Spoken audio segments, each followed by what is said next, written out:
Everybody wanted to sound like Hendrix. I think I told you this story. Oh, yeah. And you have that long sustain.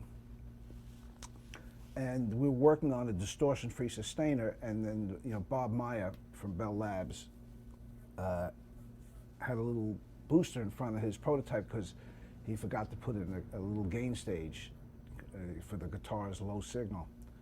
And when I saw that, I jumped on that as a product. That was our first product, the LPB1. We are just today starting to build the original MUFF fuzz. The name MUFF evolved out of our first overdrive unit, our first distortion unit, which was the MUFF fuzz. We came out with that because we had the box for the LPB1. Right.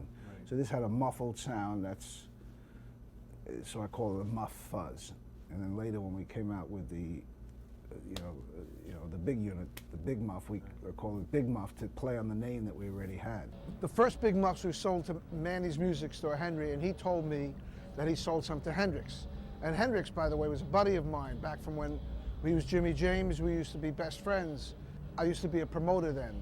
That's a separate, so he used to invite me to all his recording sessions in New York. So anyway, I wanted to show him some new product I was working on, and I went down there, and then in the studio on the floor was one of those original big MUFFs that he bought at Manny's Music. So it must have been maybe late '69, early '70 I came out with it.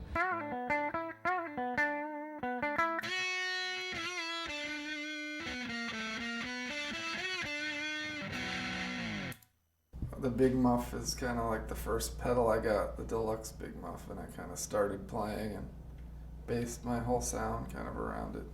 So I started hoarding them after that because I didn't know if my sound would disappear.